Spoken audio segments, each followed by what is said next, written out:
Olá, pessoal. Boa noite. Boa noite, irmãos. Boa noite, irmãs.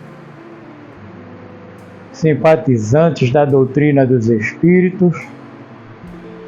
Que a doce e serena paz do Mestre Jesus esteja conosco. Hoje, mais uma vez, estamos aqui gravando dentro de uma sequência, já que houve uns pedidos para darmos continuidade ao problema reencarnação. Já mostramos dentro da Bíblia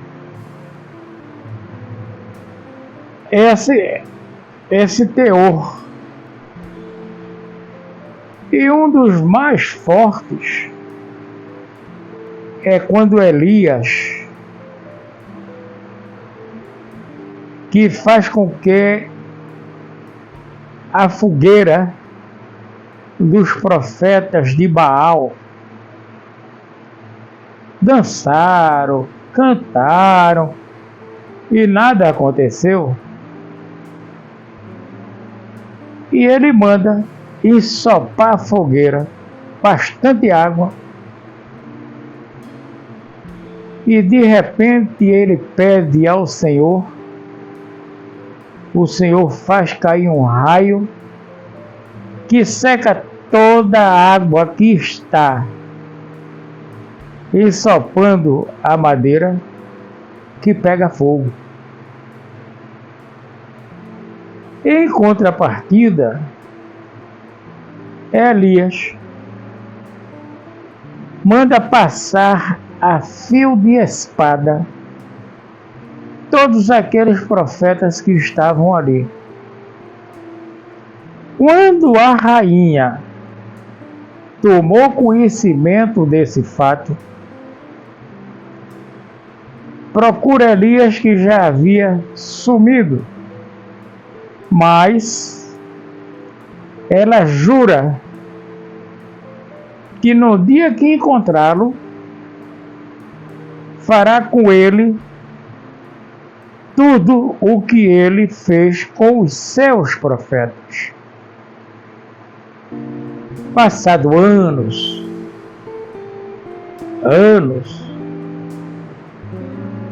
aparece João, o Batista,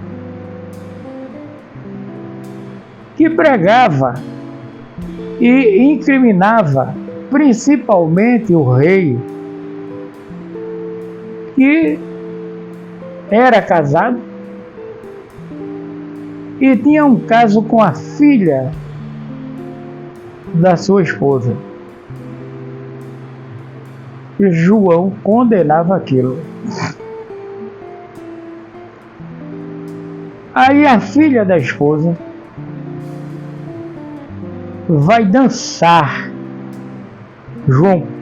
O rei pede a ele,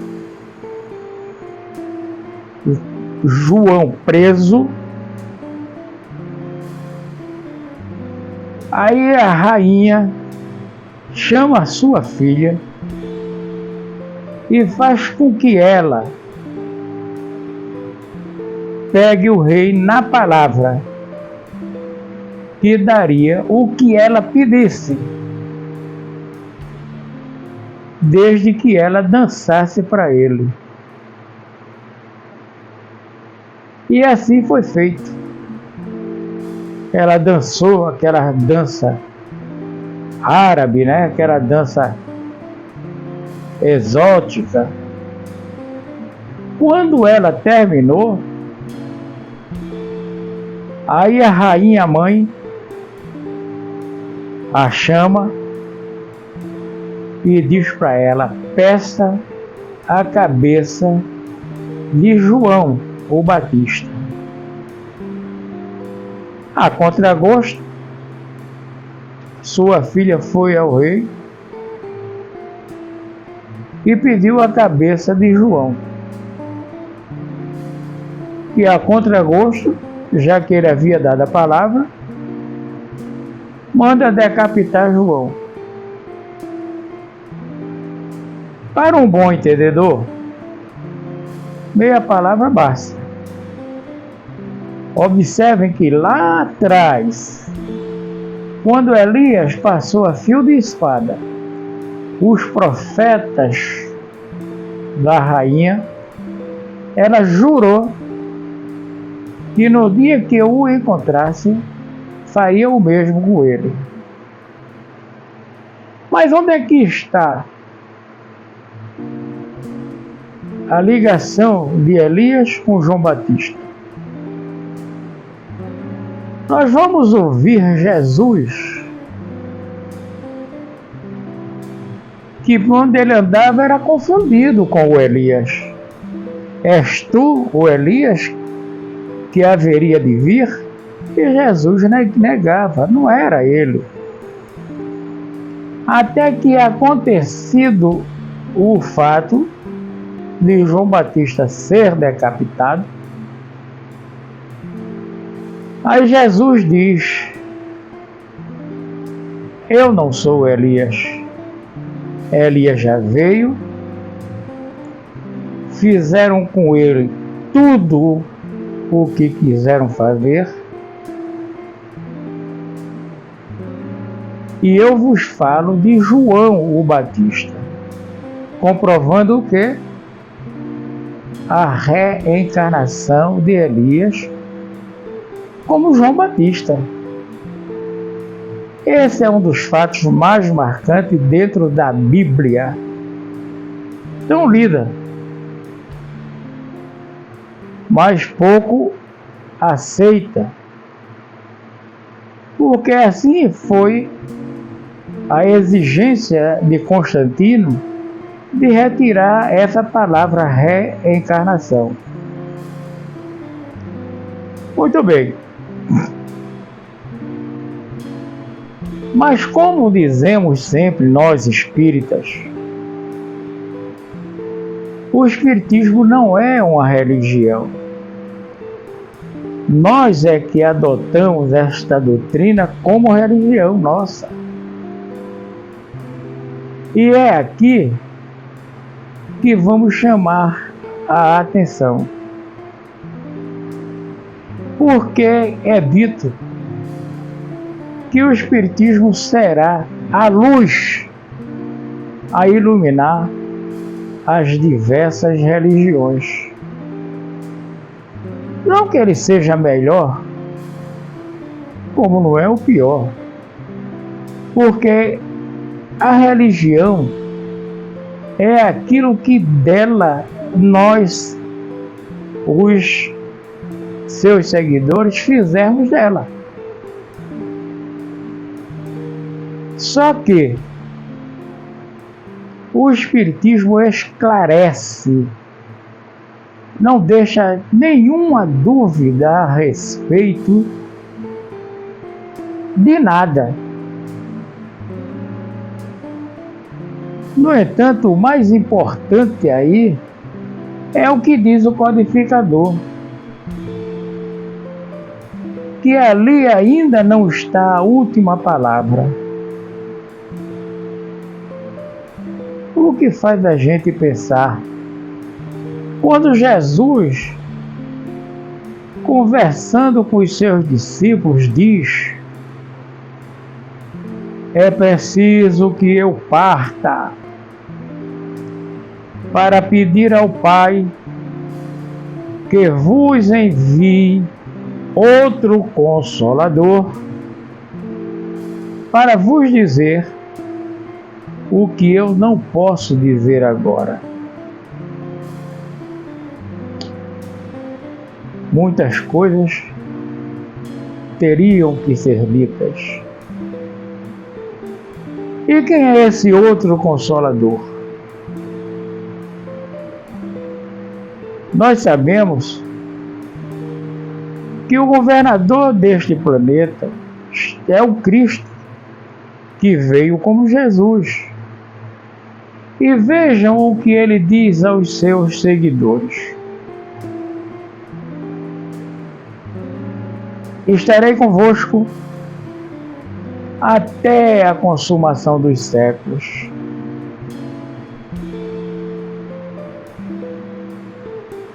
E aonde estiver duas ou mais pessoas reunidas em meu nome, ali eu estarei. Indicando-nos que o Cristo jamais saiu da governança do planeta e do seu trono como governador. É quando vem o Espiritismo. E observem, senhores, senhoras, como ele trata da reencarnação de uma forma digna, de uma forma maravilhosa. Porque ele narra ponto por ponto a reencarnação. E a reencarnação, ela se dá de várias formas. Mas o mais interessante é quando o espírito rebelde está insensível aos ensinamentos dos espíritos amigos, e os espíritos encarregados da reencarnação faz com que ele reencarne compulsoriamente. Rebeldia. Mas o poder é maior. Então ele é levado a uma reencarnação, muitas vezes temporária, só para ele tomar um choque na carne e retornar de imediato, já mais brando, por ter sentido aquele gosto de reencarnar, de ser alimentado pelo seio da sua mãe e de imediatamente retornar. E tem a outra forma, que é uma escolha, quando ele tem merecimento, é uma escolha dele com esses espíritos encarregados da reencarnação. Aí as coisas é bem mais profunda. Por que profunda? Porque os espíritos percorrem todo o espaço universal com o espírito propenso à reencarnação em busca dos futuros pais. Esses elementos, o reencarnante e os pais futuros, eles têm entre si um diálogo. Eles têm entre si uma conversa.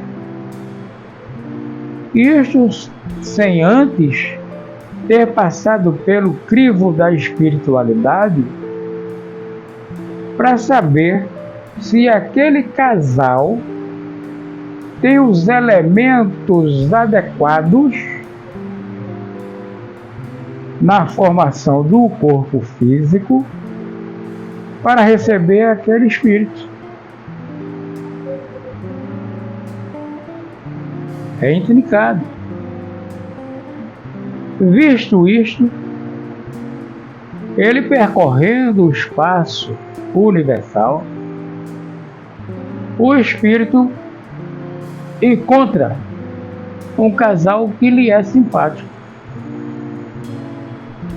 e aponta para os espíritos encarregados da reencarnação este ou aquele casal.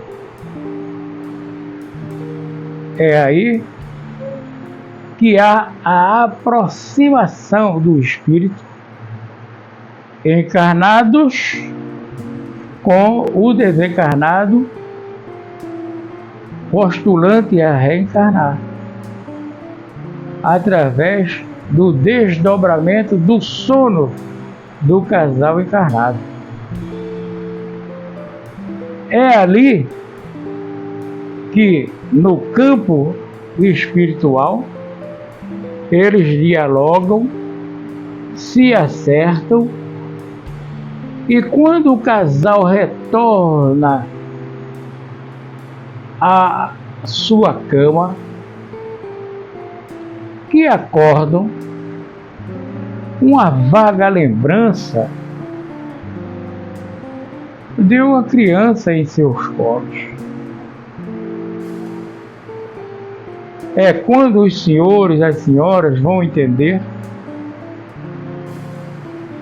que o casal vira-se um para o outro e diz assim: eu sonhei com uma criança. Não está na hora de termos um filho?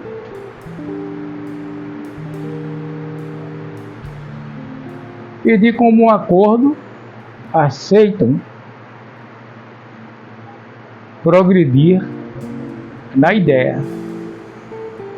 Mas desde já é preciso entender que eles já mantiveram contato com o futuro filho. A partir daquele dia, a espiritualidade encarregada da reencarnação começa a preparar o ambiente, o dormitório do casal, ionizando, retirando dali todas as influências que poderão prejudicar os passos seguintes na concepção.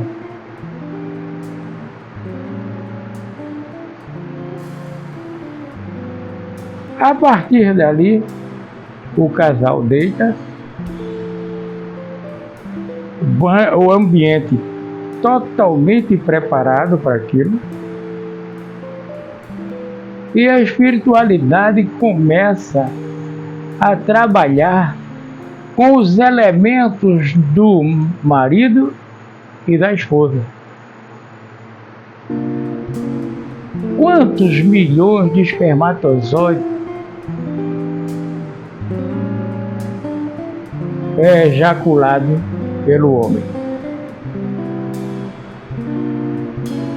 Quantos óvulos? E olhe que somente um fecunda o óvulo. E essa fecundação é acompanhada até ser abrigado no útero feminino. A partir dali, o acompanhamento é somente um acompanhamento de proteção. Mas ali já existe vida. Existe vida. A mulher sente que ela é mais sensível do que o homem. Ela sente. E cada vez que ela alisa a sua barriga, ela está acarinhando aquele ser que está em formação. E como é que se dá essa encarnação? Segundo os espíritos, O espírito reencarnante se acopla ao corpo em formação, molécula a molécula, através do seu perispírito. O que quer dizer que ele lança o seu perispírito como se fosse uma rede e vai colocando em cada célula do corpo que está em formação. É por isso que muitas vezes eu comento que somos como uma marionete. O espírito, à distância, comandando o corpo físico. E eis aí a razão dos espíritos dizerem que somos ligados molécula a molécula ao espírito encarnante. Tem um cidadão chamado Valdo Vieira, foi parceiro, muito parceiro de Divaldo Pereira Franco, que muitos espíritas o chamam de traidor da causa. Que Valdo Vieira foi muito mais além, porque ele diz que não existem espíritos encarnados aqui na Terra. Existe sim parcela da força espiritual de um espírito encarregado daquela matéria grosseira chamada corpo físico, e que a outra parte se encontra na espiritualidade, mesmo porque o corpo explodiria se toda aquela energia se abrigasse no corpo físico, de tão forte que é a energia que somos nós, como espíritos. Bom, na reencarnação compulsória acontecem algumas coisas na gravidez. A mulher se sente mal, ânsia de vômito e coisas neste sentido. Uma certa rebeldia prematura no ventre.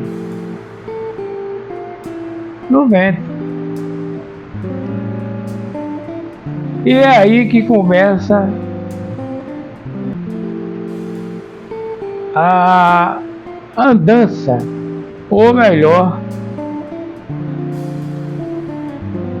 o caminhar do espírito já encarnado, que vem a ser a alma. Quando está encarnado, o espírito é tido como alma, que do 0 aos 7 anos de idade ele traz consigo todas as suas tendências,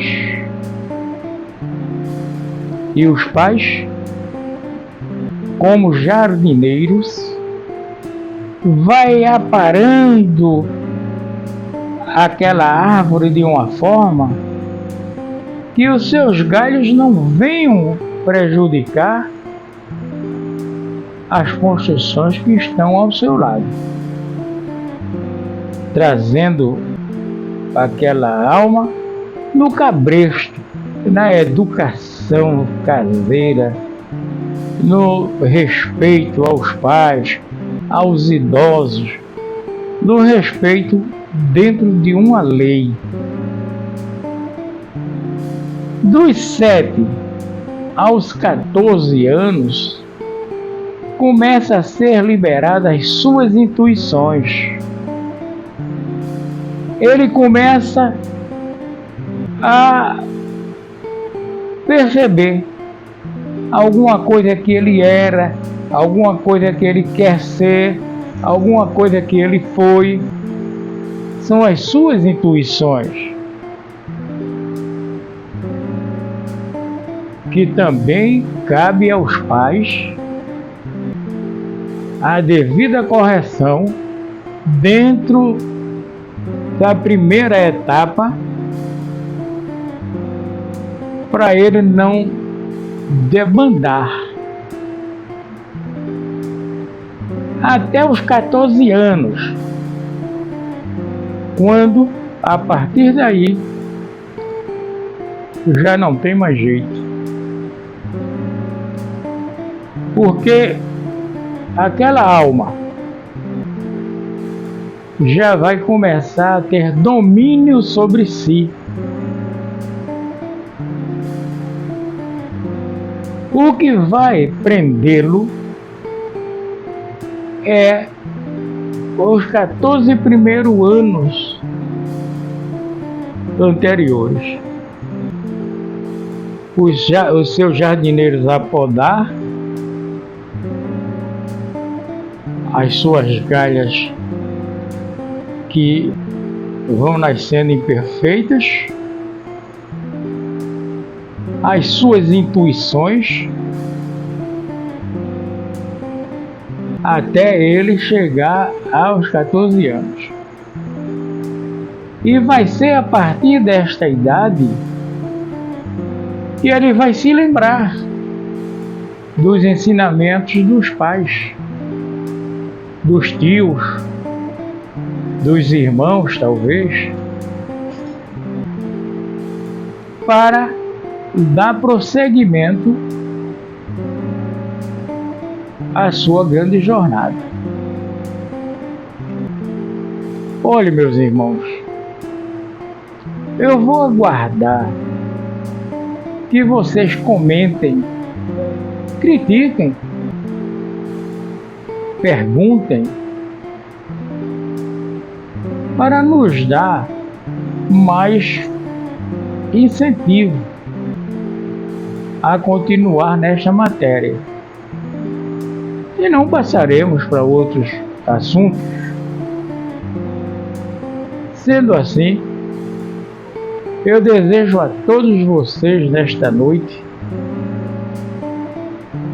muita paz, muito amor, e que Deus, em sua infinita bondade e misericórdia,